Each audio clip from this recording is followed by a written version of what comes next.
예, 감사드립니다. 소개 감사합니다, 교수님.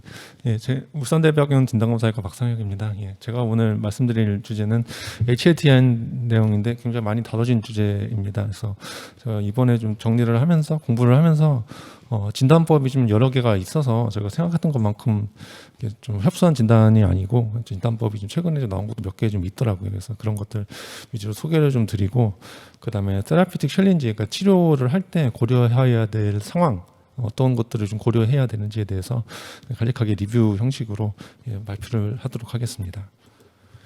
예, 잘 아시는 내용, HIT 인시던스는 보통 헤파린을 세라픽 도즈로 쓰고 있는 환자에서 0.1에서 5% 정도에서 발생한다고 되어 있고, 최근에 굉장히 큰 데이터 아날라이시스에서 보고된 바에 의하면 150만 명의 입원 환자 대상으로 검사를 했을 때 오버롤 인시던스가 0.065% 정도를 차지를 했고, CPB라고 하는 카디오 푸머너리 바이패스 환자에서 그 인시던스가 제일 높았고, 헤모달리시스 환자에서 좀 높았으나 힙이나 아니면 아스트로플라스티 같은 수술을 받는 환자에서는 인시던스가 낮은 것으로 보고된 바가 있습니다.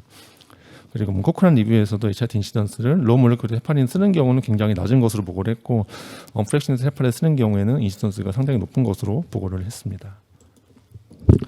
HRT의 패소제네시스는 잘 아시는 내용이기 때문에 간략하게만 말씀을 드리면, 플레이트 알파 그래뉼에서 PF4가 릴리즈가 되면은 헤파린, 거기에 이제 포지티브 차지를 띤 몰레큘들이 있는데 헤파린의 네거티브 차지를 띤 몰레큘들이 같이 결합이 돼서 이제 스토이코메릭 컴플렉스 레이쇼에 해당하는 비율이 맞다면은 그 컴플렉스가 형성이 되게 되고, 그 형성된 컴플렉스가에 대한 안티바디나 IgG 안티바디가 생성이 되게 되면 그것이 플레이트리스 FC 리셉터에 결합이 되어서 이제 플레이트리스 액티베이션 되면서 어그리게이션 되고, 프로크런트 마크로 파티클 같은 것들이 릴리즈가 되면서 플레이트릿이 액티베이션 돼서 임상적으로 스럼보인 제너레이션 트럼보시스 같은 형성 증상이 일어나게 되는 질환이면서 검사에서는 스럼보사이트 페니아를 보이는 이런 질환이 되겠습니다.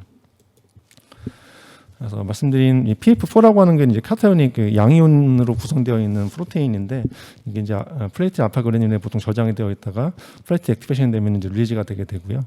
이게 이제 헤파린 같은 이제 글라이코스 아미노글라이칸이 이제 네거티브 차지를 띄고 있는데, 그런 것들과 이제 결합을 하게 됩니다. 결합을 하게 되면 에미노제닉 컴플렉스가 형성이 되게 되고, 그것이 HIT 안티바디의 타겟이 되게 되겠습니다. 이러한 헤파린 PF4 울트라지 컴플렉스가 서큘레이션에 이제 돌아다니게 되고 플레이트 서페이스에도 이제 돌아다니게 되는데, HIT 안티바디가 있게 되면 이게 PF4와 헤파린 컴플렉스에 결합이 되게 되면서 플레이트리스 FC 리셉터에 결합이 돼서 액티베이션이 일어나는 이런 일련의 과정을 거쳐서 플레이트리스 액티베이션 스럼보시스의 임상 증상이 일어나게 되겠습니다. 그래서 여기 보시면 이제 그림이 나오는데, 보통 이제 여기 이런 것들이 이제 PF4 테트라모가 되고, 헤파린이 굉장히 긴 헤파린이 있습니다. 그러니까 이제 언프랙셔네이트 헤파린은 굉장히 길이가 길고, 로우 몰레큘러 웨이트 헤파린은 길이가 짧게 되는데요. 그래서 이 PF4와 헤파린의 컴플렉스를 이루려면은 헤파린이 어느 정도 이상 길이가 되어야 컴플렉스가 잘 형성이 되는 것으로 되어 있어서, 그것을 일컬어서 스테이코메릭 매트릭 PF4 헤파린 컴플렉스라고 일컫게 됩니다. 그래서 이 과정에서 PF4가 양이 너무 많거나, 아니면 헤파린이 너무 길어가지고 양이 많거나, 헤파린이 너무 짧아서 그 비율이 맞지 않거나 하게 되면 항체의 형성이 잘 되지 않는 것으로 알려져 있습니다. 그래서 계속 똑같은 그림인데요. 헤파린이 네거티브 차지, PF4가 포지티브 차지, 테트라모어에서 결합이 이제 적정한 비율이 된다면은 결합이 형성이 되게 되어서 이제 그 헤파린 안티바디가 잘 여기에 결합이 되게 해서 이제 플레이트 액티베이션이 일어나게 되게 되는데, 보통 옵티멀 컨포메이션을 이루려고 한다면은 헤파린이 27 인터내셔널 유닛이 있다고 했을 경우에 PF4 1.0 mg이 있을 경우에 이제 적자 가장 잘 형성이 되는, 그 컴플렉스가 제일 잘 형성이 되는 것으로 알려져 있습니다. 그리고 헤파린의 길이도 굉장히 좀 충분히 길어야 된다라고 하고 있어서, 그래서 이게 이제 로우 몰레큘러 웨이트 헤파린에서는 썼을 때 HIT가 잘 일어나지 않는 이런 것을 일부 이제 설명을 할 수 있는 것으로 되어 있습니다. 그래서 여기 계속 나오는 스토이코메트릭 PF4 헤파린 울트라지 컴플렉스가 중요한데, 말씀드린 PF4 1mg이 있을 경우에 헤파린의 27 인터내셔널 유닛이 이제 필요하다라고 되어 있어서, 보통 이제 블러드로 이제 알파 그래뉼에서 이제 PF4가 릴리즈되는 농도가 밀리리터당 3에서 10 마이크로그램 정도로 알려져 있습니다. 그렇기 때문에 이 양의 이제 PF4가 릴리즈가 되었을 때 스토이코메트릭 PF4 헤파린 컴플렉스가 형성이 되려면 헤파린의 적절한 농도는 0.08에서 0.27 인터내셔널 유닛으로 되어 있습니다. 계산이 이제 가능하겠습니다. 이제 헤파린을 쓰는 환자에서 피부가 이제 서큘레이션이 이제 부스트가 될 수가 있는데 그럴 경우에 이제 부스트가 되는 농도가 좀 다양하긴 하지만 보통 이제 밀리리터당 100 나노그램에서 1 마이크로그램 정도로 굉장히 낮은 농도의 피부가 나오게 되어서 이것과 이제 헤파린 컴플렉스가 잘 형성이 되려면 헤파린의 농도는 상당히 낮아야 되겠습니다. 그래서 0.0027에서 0.027 마이크로 인터내셔널 유닛 정도로 굉장히 낮은 농도의 헤파린 컨센트레이션이 적절한 안티바디 형성이 이루어지게 컴플렉스의 형성이 이루어지게 되려면 낮은 농도가 필요한 것으로 되어 있습니다. 그렇기 때문에 이뮤노진 컴플렉스의 형성은 굉장히 낮은 헤파린 농도에서 잘 이루어진다라고 하는 것이 중요한 내용이고 이제 인플레메이션 사이트에서는 이제 대신에 이제 피부 농도가 일반 농도보다 굉장히 높은 농도로 유지가 되기 때문에 보통 이제 평상시에 이제 헤파린과 피부 컴플렉스가 형성이 되는 굉장히 낮은 농도의 헤파린보다는 우리가 일상적으로 사용하는 헤파린 농도가 상당히 높은 농도 그 정도의 농도를 사용하더라도 컴플렉스가 잘 형성이 될 수 있는 것으로 되어 있습니다. 그렇기 때문에 인플레메이션 사이트에서 피부4와 헤파린 컴플렉스 형성이 우리가 일반적으로 쓰는 농도에서도 형성이 잘 될 수 있는 상황인 이제 인플레메이션 같은 그런 상황이 있을 때 잘 일어난다라고 이제 이해를 하시면 될 것 같습니다. HRT의 클리니컬 매니페스테이션 잘 아시는 내용이 이제 포티 스코어 제가 보통 많이 얘기하는 포티 스코어에 해당하는 것이고요. 스럼보사이토페니아는 헤파린 익스포저 한 5에서 10일 정도에 일어나게 되고 그 홀마크 패턴은 50% 이상의 감소를 일컫게 됩니다. 그리고 스럼보시스는 로우 익스트리미티 DVT, 푸모너리 스럼보 엠볼리즘이 있거나 없거나 어쨌든 로우 익스트리미티 DVT가 제일 많이 일어나게 되겠고 그다음에 어퍼 익스트리미티의 CVC 억수세트 DVT도 많이 일어나는 것으로 되어 있고 스프라닉 베인의 스럼보시스도 잘 이루어지고 그리고 세레브랄 베인이나 누랄 사이너스 스럼보시스도 잘 일어날 수 있는 것으로 되어 있습니다. 그리고 림의 이제 베노스 갱글레인 같은 것도 잘 일어날 수 있는 것으로 되어 있고 여러 가지 이런 다른 형상들도 이제 일어날 수 있는 것으로 되어 있습니다. 그래서 이것을 이용해서 이제 진단할 때 예전에 공식적으로 많이 썼던 포티 스코어라는 것이 있었습니다. 이게 2006년도에 첫 번째로 이제 소개가 되었고요. 여기 나오는 것은 이제 포티 스코어에 해당하는 점수를 계산을 해서 로우 점수는 1에서 3점, 인터미디에이트는 4에서 5점, 하이 점수는 6에서 8점 정도로 보통 봐서 인터미디에이트 이상일 경우에 굉장히 높은 HIT의 가능성이 높다라고 예상을 할 수 있는 이런 계산 시스템이 되겠고요. 이거를 사용해야 했을 때 네거티브 프레딕티브 밸류는 상당히 높은 것으로 알려져 있었습니다. 하지만 이제 포지티브 프레딕티브 밸류가 상당히 낮아서 이걸 가지고 진단을 컨퍼메이션 하기는 조금 어려운 그런 상황이 굉장히 많이 발생을 했었습니다. 그래서 여기 나오는 포티 스코어는 다음과 같은 것이고요. 이제 포티의 스럼보사이토페니아는 2점, 1점, 0점으로 나눠서 2점일 경우는 플레이트 이제 카운트의 4이 이제 떨어지는 정도가 50% 이상 떨어졌을 경우이고, 하지만 그 플레이트리 떨어졌던 수치가 가장 낮은 농도는 2만 이상으로 되어야 된다고 얘기하고 있습니다. 1점은 플레이트 떨어지는 정도가 30에서 50% 정도 떨어지면서 플레이트 네디어가 10만에서 한 19,000 정도, 그리고 0점인 경우는 플레이트 떨어지는 정도가 너무 낮거나 아니면 플레이트 네디어가 굉장히 낮은 수치를 보일 때는 0점으로 점수를 주고 있고, 플레이트 카운트 4의 타이밍도 이제 중요한데, 온셋이 이제 5에서 10일 정도, 헤파린 쓰고 나서 5에서 10일 정도에 발생을 해야 되고요. 그리고 예전에 30일 이전에 썼던 히스토리가 있다면 하루 이전에 굉장히 빨리 떨어지는 것도 2점으로 인정을 하고 있습니다. 1점은 좀 애매한 경우고, 0점인 경우에는 플레이트 카운트의 4이 헤파린을 예전에 썼던 적이 없는 경우에는 4일 이내에, 그러니까 바로 이제 헤파린을 썼을 때 바로 이제 플레이트리 카운트가 떨어진다면은 점수를 0점으로 주는 것으로 되어 있고요. 다른 스럼보시스 같은 경우는 이제 뉴 스럼보시스, 컨펌된 스럼보시스가 있거나 하는 경우는 이제 2점, 그렇지 이게 전혀 없으면 0점, 애매한 경우는 1점 정도로 주어 있고, 다른 원인에 의한 스럼보사이토페니아가 배제가 되면은 2점, 그렇지 않고 좀 애매한 경우는 0점 이렇게 점수를 주고 있어서 이 점수를 합쳐서 4점 이상이면 이제 인터미디에이트 프로그노시스로 생각을 하고 있습니다. 그래서 이것을 좀 보완을 하기 위해서 최근에 나온 거 이제 HP 스코어라는 것이 하나 또 나왔는데, 이거는 좀 더 디테일된 이러한 여러 가지 점수를 줄 수 있는 그런 크라이테리아가 나오게 됩니다. 뒤에 소개를 드리겠고요. 이게 이제 굉장히 복잡한 표이긴 하지만 HP 프로버빌리티 스코어를 주는 그런 스코어링 시스템이 되겠습니다.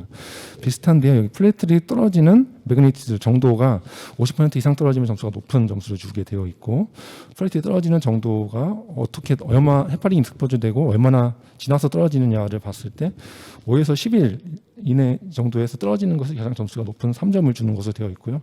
그것보다 떨어지거나 올라가거나 하면 점수가 좀 떨어지는 것으로 이렇게 점수를 주고 있고, 헤파린 익스포저가 예전에 있었던 환자에서는 빨리 떨어지면은 점수를 높게 주고 그렇지 않으면 점수를 낮게 주게 되어 있습니다.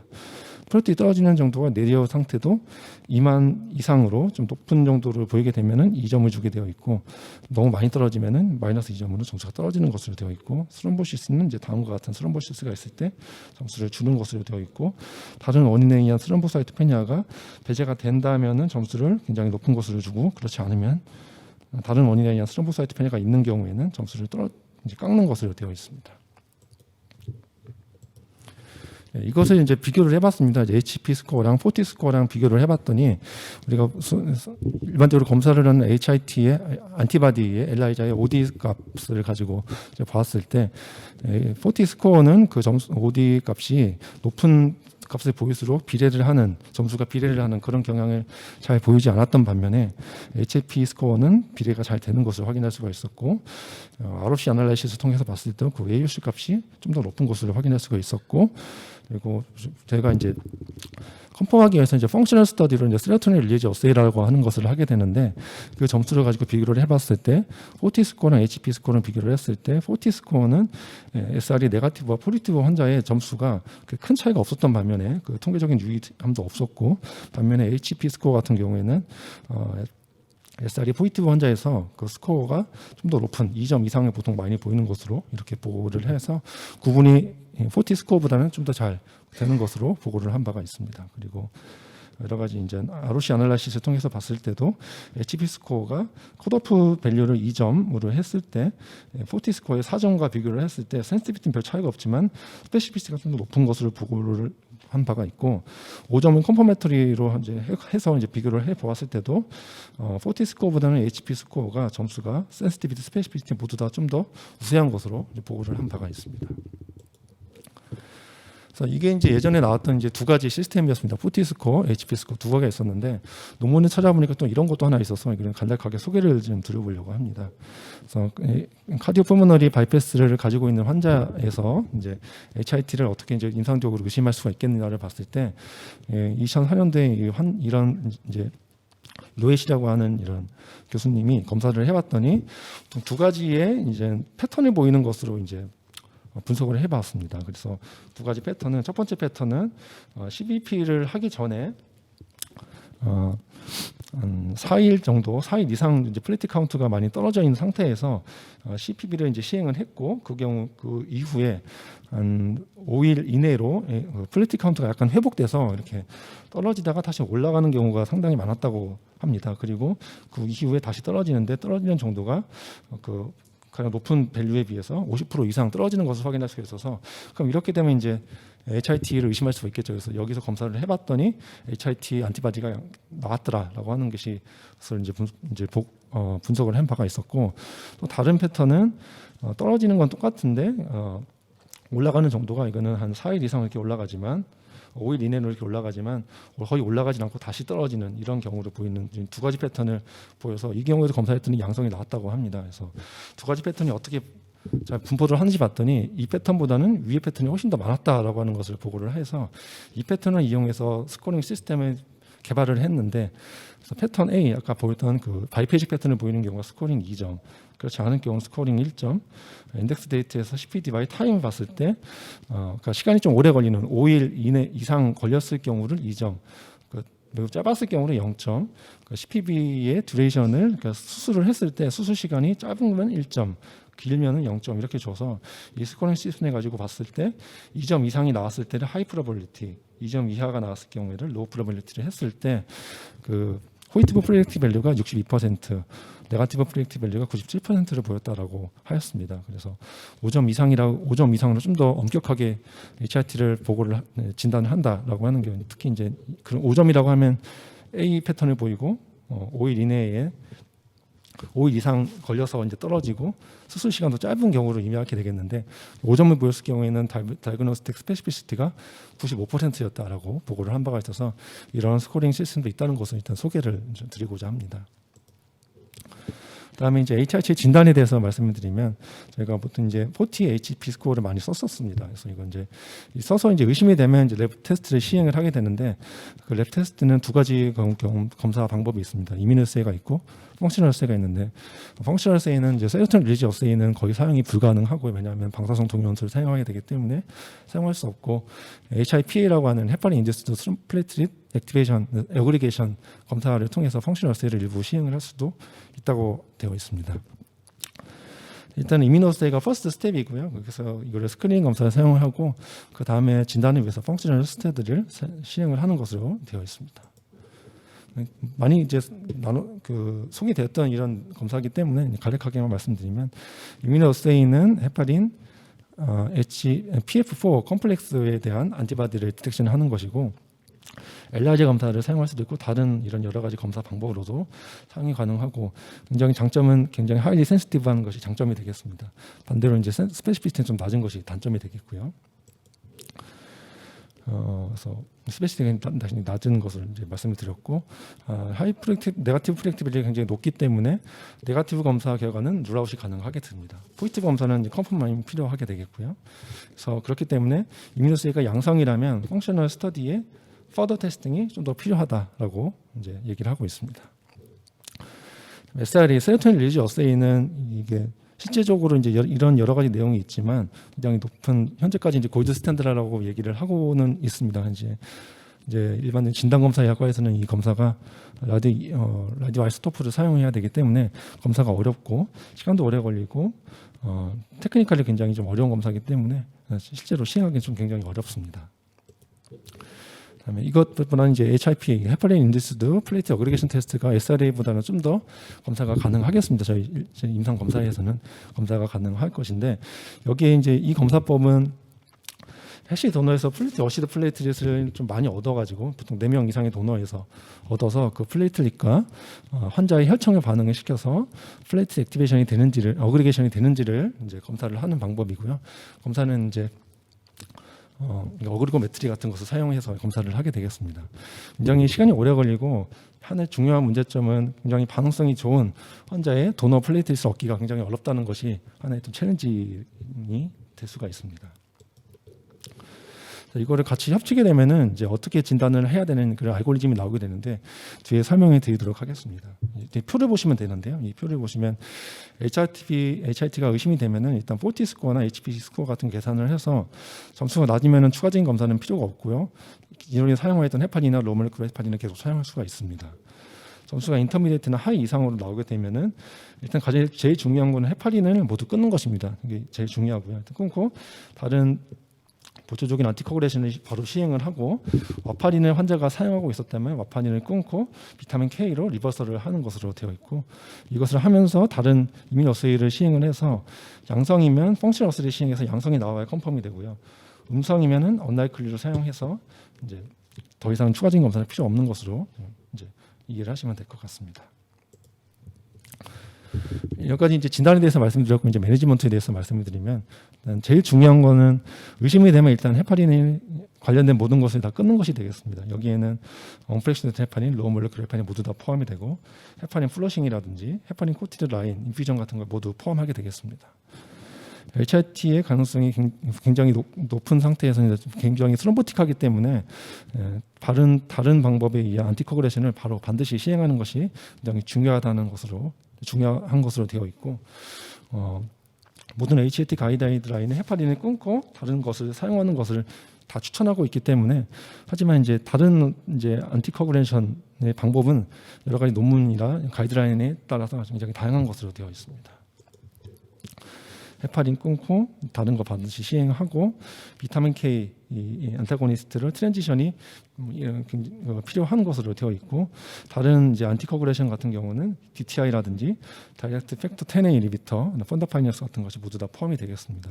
최근에는 이제 조합 같은 것도 이제 HIT의 다른 이제 안티코글레이션 방법으로 많이 고려가 되고 있는 것으로 되어 있습니다. 몇 가지 소개를 드리면 아가트로반 같은 것이 있는데 이게 DTI입니다. 컨티뉴어스한 IV 인퓨전을 사용할 수가 있고 듀레이션이 굉장히 짧기 때문에 짧은 시간에 필요할 경우에 굉장히 잘 사용할 수가 있겠고요. 그다음에 하이 헤모리직 리스크가 있는 환자라든지 아니면은 수술적인 방법이 필요한 환자에서 굉장히 좋은 것으로 되어 있고 FDA 어프로브가 되어 있고요. ACCP, AC에서 모두 다 리커멘데이션이 되고 있습니다. 모니터링에는 PTT 모니터링이 필요한 것으로 되어 있고 크리티컬 케어 세팅에서는 PT 프롤롱게이션이 상당히 많기 때문에 이 아가트로반을 썼을 때 모니터링을 할 때 아가트로반 언더도징이 상당히 잘 일어날 수 있는 것이 되어 있어서 주의가 필요하겠습니다. 간에서 대세가 되기 때문에 레날 컴프로마이즈가 있는 환자에서는 제일 좋은 것으로 되어 있습니다. 비발리루딘이라고 하는 것도 있는데 이거는 다른 DTI가 되겠고요. 역시 IV 컨티뉴어스 인퓨전이 사용할 수가 있고 아가트로반과 마찬가지 숏 듀레이션에 보이기 때문에 블리딩 리스크가 있는 환자 또는 다른 프로시전 인터벤션 같은 것을 이제 해야 되는 상황이라든지 드럭 이펙트가 굉장히 세서 이거를 빨리 중단해야 되는 경우에 숏 듀레이션이 보이기 때문에 이 비발리루딘도 굉장히 좋은 것으로 되어 있어서 PCI 같은 것을 시행하는 HIT 환자에서 FDA 어프로브가 되어 있습니다. 카디악 서저리를 하는 환자가 필요한 환자에서 HIT 환자에서도 ACCP 가이드라인에서 레코멘데이션을 하고 있고 레날 익스큐션이 되기 때문에 크리아틴 클리어런스에 따라서 도드 어드저스트먼트가 필요한 것으로 되어 있습니다. 폰다파리눅스, 다나파로이드 같은 팩터 10의 이니비터도 사용할 수가 있게 되는데 이 경우는 여기 보시다시피 이제 일반적으로 아까 나온 DTI보다는 레코멘데이션 된정도가 좀 낮은 것으로 되어 있습니다. 정리를 해보면 아가트로반, 비발리루딘, DTI가 들어가 있고 그 도징은 이렇게 사용하는 것으로 되어 있고 모니터링은 APTT로 보통 모니터링을 하고 아가트로반은 헤파틱, 헤파타볼리즘, 비발리루딘은 레날 클리어런스를 보이기 때문에 이거를 고려해서 헤파틱이나 레날 펑션이 안 좋은 경우에는 이제 서로 대체적인 다른 약들을 사용해야 되는 것으로 되어 있고 혼다파리누스 다나트롭을 다나파로이드 같은 팩터 10의 이니비터 같은 경우에도 보통 레날 익스큐션을 하기 때문에 레날 펑션이 안 좋은 경우에는 또 어드저스먼트가 좀 필요한 것으로 되어 있습니다. 그 모니터링은 그냥 팩터 10의 레벨로 모니터링을 하는 것으로 되어 있고요. 그다음에 비타민 K 엔타고니스트 같은 경우에는 진단 당시에 비타민 K 엔타고니스트 와파린 같은 것을 사용한 환자에서는 비타민 K 리버설이 좀 필요합니다. 왜냐하면 이것을 가지고 다른 안티코그레신을 시행하고 나서 이것을 계속 사용하기가 좀 힘들기 때문에 먹는 이제 와파린 같은 것으로 이제 대체를 해야 되는데 그럴 경우에는 이제 와파린 인듀스드 스킨 네크로시스 같은 것이 잘 일어날 수 있게 되기 때문에 비타민 K 리버설이 좀 필요한 것으로 되어 있습니다. 네, 됐고 그다음에 도악 같은 경우 이제 도악이 있는데 도악은 이제 DTI 다비가트란 뿐만 아니라 팩터 10의 이니비터와 리바록스반, 아픽사반 같은 것을 포함하는 이런 명칭이 되겠고 도악은 이제 숏 듀레이션 오브 액션이 필요하고 숏 듀레이션 액션을 보통 보이고 모니터링이 일반적으로는 필요 없는 것으로 되어 있어서 사용이 굉장히 편리하게 되겠습니다. 그렇기 때문에 프라이머리 세라피라든지 아니면은 롱텀 코그레션이 필요한 환자에서 와파린의 대체 목적으로 도악을 사용하는 경우도 굉장히 어트랙티브한 것으로 되어 있습니다. 하지만 아직 그 이밸류에이션 정도가 와파린 같은 것보다는 좀 더 로버스트한 데이터가 좀 아직까지 데이터가 좀 축적이 좀 덜 되어 있기 때문에 좀 추가적인 연구가 많이 필요한 것으로 되어 있습니다. 최근에 2016년도 논문에 따르면 도악이 굉장히 좋은 것으로 이제 보고를 했습니다. 보시다시피 이제 도악이 굉장히 좋고 퍼스트 라인 얼터너티브 안티코그레이션 방법으로 굉장히 좋은 것으로 보고를 한 바가 있습니다. 그래서 2018년도 애쉬 가이드라인에서도 도악의 사용을 서포트를 한 바가 있습니다. 다른 방법은 몇 가지가 있는데 이제 이미노글로불린을 사용한다든지 이제 플라즈마 페네시스 같은 것을 사용할 수가 있게 됐는데 플라즈마 페네시스 같은 경우는 굉장히 사용이 어렵고요. 쓰기가 굉장히 좀 어려워서 시간도 오래 걸리고 그렇기 때문에 HIT가 미리 진단되는 환자에서 이 항체를 제거하기 위한 목적으로는 사용이 가능한데 HIT 환자가 안티바디가 컨펌되지 않은 상황에서 이것을 바로 사용하기는 좀 어려운 것으로 되어 있습니다. IVIG 같은 경우도 이제 사용을 할 수는 있지만 이것이 포텐셜 스럼보시스 리스크가 있는 것으로 보고 있어서 FDA에서 좀 여기에 좀 의문을 가지고 있는 현재 그런 상황입니다. 프랙티 트랜스퓨전 같은 경우는 일반적으로는 이제 not recommendation 이제 추천되지 않는 그런 방법으로 되어 있고 그다음에 하이 블리딩 리스크가 있는 환자에서 좀 주의해서 사용하라라고 추천하고 있습니다. 여기까지 발표를 요약을 해보면 이제 HIT는 포텐셜리 캐타스트로픽하고 라이프 스레트닝 컴플리케이션을 보일 수 있다는 것이 굉장히 무서운 그런 질환이 되겠습니다. 그래서 하지만 이제 진단이 굉장히 좀 어렵고요. 여러 가지 임상적인 스코어링 시스템에 의존을 해야 되고 임상의가 먼저 의심을 하고 나서 검사를 추가적으로 시행했을 때도 엘라이자 검사 같은 경우는 네거티브 프레딕티브 밸류는 높지만 컨펌을 할 수 있는 포지티브 프레딕티브 밸류가 좀 낮기 때문에 여기에 의한 컨펌이 좀 상당히 좀 쉽지는 않은 그런 상황이 되겠습니다. 하지만 또 제일 중요한 거는 일단 의심이 된다면 헤파린의 사용을 반드시 좀 모든 사용을 다 끊고 다른 알터너티브 안티코글레이션을 반드시 바로 시행을 해달라고 하는 것이 굉장히 중요한 그런 내용이 되겠고요. 그래서 여기서 저희 강의에서 이제 기억해야 될 그런 상황이 HIT는 헤파린 익스포저 되는 그러고 나서 5일 이상 시간이 지나서 5 내지 10일 정도 시간이 지났을 때 한 50% 정도, 보통 이제 30% 이상이라고 얘기하는데 보통 이제 50% 이상 감소를 하는 것이 특징적인 HIT의 클리니컬 매니페스테이션이 되겠습니다. 그래서 HIT 환자에서 3분의 1 환자에서는 이제 스럼보시스와 같은 이런 증상이 같이 동반이 될 수 있다는 것으로 되어 있고 진단을 위해서는 40 스코어링 시스템과 HP 스코어 같은 스코어링 시스템 같은 것이 필요한데 이것이 제일 유명한 그런 클리니컬 어세스먼트 할 수 있는 방법이 되겠고요. 거기서 이제 인터미디에이트 이상으로 높은 점수가 나오는 경우에 헤파린을 반드시 끊고 다른 안티코글레이션을 반드시 바로 시행을 해라라고 되어 있고 검사가 진행되는 와중에서도 검사 결과를 기다리지 말고 바로 반드시 이제 논헤파린 안티코글레이션을 바로 시행해라라고 하는 것이 제일 중요하고 가장 흔한 이제 다이그노스틱 몇 쓰이는 엘라이자 방법이 제일 흔하고요. 그다음에 SRA는 시행이 어렵고 HIPA 같은 검사는 추가적으로 시행해 볼 수는 있으나 여러 가지 또 도너의 플레이틀릿 반응성 정도의 제한점에 의해서 시행에 좀 약간 제한점이 좀 있을 수 있는 것으로 되어 있습니다. 그다음에 어터너티브 안티코글레이션이 선택은 굉장히 복잡하고 여러 가지 환자의 레날이나 헤파틱 펑션이라든지 이런 것들을 고려해서 테일러드된 그런 접근을 해야 된다라고 하는 것이 중요한 점이 되겠습니다. 이상 발표 마치겠습니다.